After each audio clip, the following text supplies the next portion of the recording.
हरे कृष्णा। तो वृंदावन धाम में मैं आप सभी भक्तों का हार्दिक स्वागत करता हूँ। ये जो वृंदावन धाम है वो सामान्य कोई स्थान नहीं है। सभी तीर्थों में ये श्रेष्ठ है श्री वृंदावन धाम। ये वृंदावन धाम जो है वो भगवान का निजी घर है। भगवान स्वयं कहते हैं पुराणों में, पादम एकम न गच्छति, एक कदम भी इससे वृंदावन छोड़कर भगवान कहते हैं मैं कभी भी बाहर नहीं जाता हूँ। एक बार तुलसीदास जी इस वृंदावन धाम में आए और वृंदावन धाम में आए। वृंदावन वैकुंठ को तोलियो तुलसीदास। तुलसीदास जी ने इस वृंदावन धाम और वैकुंठ धाम भगवान का दोनों का तुलना किया, कौन सा श्रेष्ठ है। तो शास्त्रों के दृष्टि से उन्होंने विचार और मंथन किया। और एक पल्ला होता है ना, भार वजन को नापने वाला जो कांटा होता है पल्ला। तो उसमें भारी रहो सो भू रहो, हल्को गयो आकाश।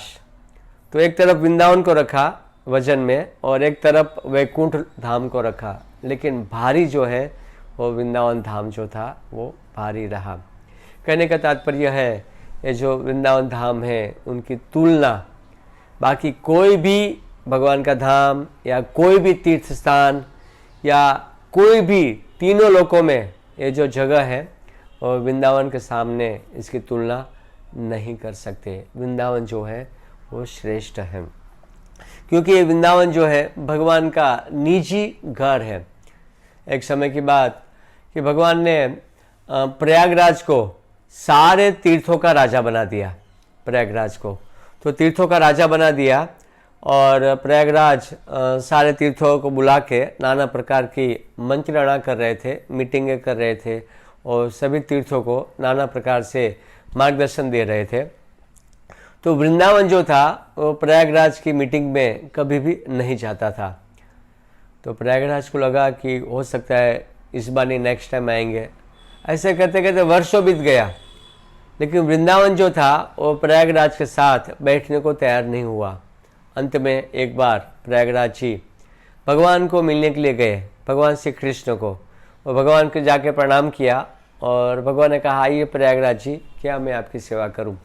प्रयागराज जी कहते हैं कि हे प्रभु, आपने मुझे सारे तीर्थों का राजा तो बना दिया है, लेकिन ये जो वृंदावन जो है वो मेरी बातें कभी भी सुनता नहीं है, न तो कभी मेरी मीटिंग में आता है और सारे तीर्थ मेरे मार्गदर्शन में चलते हैं क्योंकि मैं राजा हूँ, लेकिन वृंदावन कभी भी मेरी बात नहीं सुनता है। भगवान ने तुरंत ही प्रयागराज को देखा और भगवान मुस्कुराने लगे, बोले ओ प्रयागराज, आप क्या समझते हो, मैंने आपको सारे तीर्थों का राजा बनाया है, मेरे घर का नहीं। वृंदावन जो है वो मेरा घर है। तो वृंदावन धाम जो है वो भगवान का एक निजी भगवान का घर है और कभी भी इस वृंदावन धाम छोड़कर भगवान कभी भी बाहर नहीं जाते। ब्रज का स्वरूप ब्रजंती गच्छति इति ब्रज।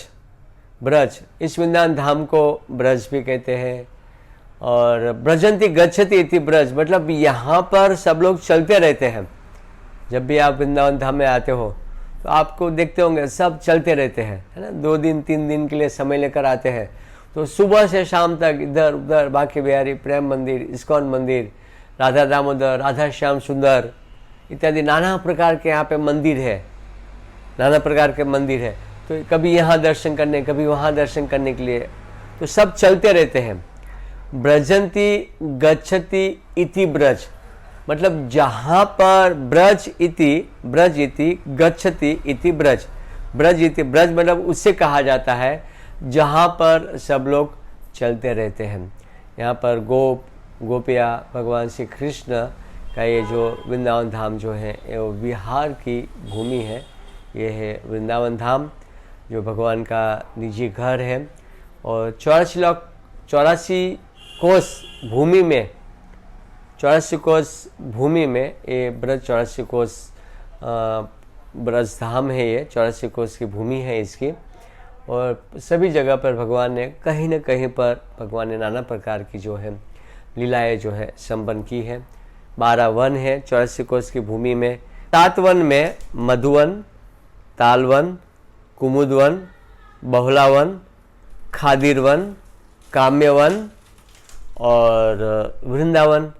यमुना से एक साइड में 7 वन है, दूसरे साइड में 5 वन है, भद्रवन, भांडिरवन, बेलवन, लोहवन और गोकुल।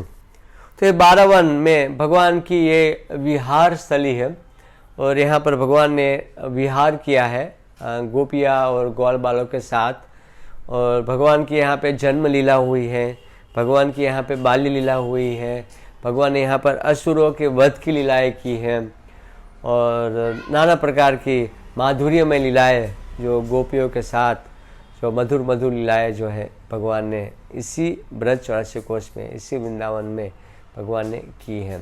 और इस 84 कोस भूमि में बरसाना, आप सब लोग जानते हैं, जो रस बरस रहो बरसाना, गिरिराज गोवर्धन जो भगवान ने अपनी उंगली में धारण किया।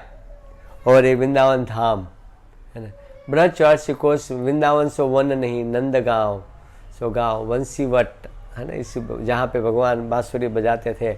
और बांसुरी बजाने से ये जो वृंदावन की जो यमुना का जो प्रवाह जो था वो उल्टा हो जाता था, प्रवाह जो बदल जाता था। भगवान इतने सुंदर मधुरा अति मधुर भगवान जो थे इसी वृंदावन में बांसुरी बजाते हैं। और आज भी ऐसा नहीं कि 5200 साल पहले भगवान आए थे और इस वृंदावन में लीलाएं की, ऐसा नहीं है। भगवान आज भी इसी वृंदावन में है और रसिक भक्त, वरिष्ठ वैष्णव रसिक भक्त आज भी ब्रज में भगवान का प्रत्यक्ष रूप में दर्शन करते हैं। भगवान यहाँ पर ब्रज छोड़ के कभी भी नहीं जाते हैं। हालांकि हम ब्रज में आते हैं तो हमें तो क्या वो थोड़ा सा और रबड़ी याद आती है, रबड़ी याद रह जाती है, गेस्ट हाउस याद रह जाता है, बंदर याद होता है, ई रिक्शा वाला याद करते हैं हम उनको, लेकिन भगवान का स्मरण हम नहीं कर पाते। हम दर्शन करते हैं, मंदिरों में जाते, लेकिन हमें सतत यहाँ पर हमारा भाव होना चाहिए कि यहाँ कृष्ण है, यहाँ कृष्ण है। जहाँ कहीं पर जाओ, जो भी पेड़ को देखो, जो भी ब्रजवासी को देखो, जो भी व्यक्ति को देखो, जो भी मंदिर में जाओ, ये कृष्ण भाव, अपने भाव को बदलो, क्योंकि ये जो है भगवान का निजी धाम है, ये है वृंदावन। और इसी वृंदावन में सबको संभव नहीं है आना, सब लोग यहाँ पे नहीं आ सकते। जब तक श्रीमती राधा रानी की कृपा नहीं होगी तब तक आप इस ब्रज में आप यहाँ पर नहीं आ सकते। श्रीमती राधा रानी की असीम असीम कृपा जब हमारे पर होती है।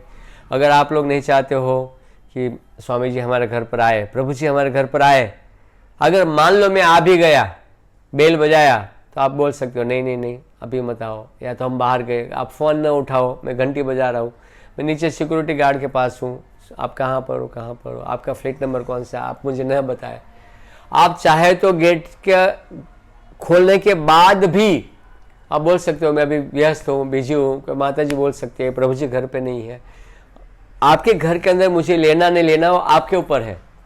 इसी प्रकार से इस वृंदावन धाम में हमें प्रवेश देना नहीं देना वो श्रीमती राधा रानी के ऊपर है, और जिनके ऊपर उनकी कृपा है वही व्यक्ति इस ब्रज धाम में आते हैं। तो मैं आपका भी, आप सब भक्तों को एक बहुत बहुत धन्यवाद देता हूँ। इस वृंदावन धाम में मुझे इस धाम के बारे में कुछ बोलने का एक सौभाग्य दिया है, और आपसे हम आमंत्रण भी करता हूँ मैं, आप लोग आइए यहाँ पे ब्रज में, ब्रज का भाव लेके आइए। ब्रज में पैसा लेके मत आइए पैसा से आप ब्रज को देख नहीं सकते हैं। भाव, भक्ति भाव, ये भक्ति भाव का स्थान है ब्रज। यहाँ पे अगर आपके भक्ति भाव हैं तो स्वाभाविक है आप ब्रज में आ सकते हो, ब्रज में रह सकते हो, और भगवान की जो भक्ति है यहाँ पर कर सकते हो।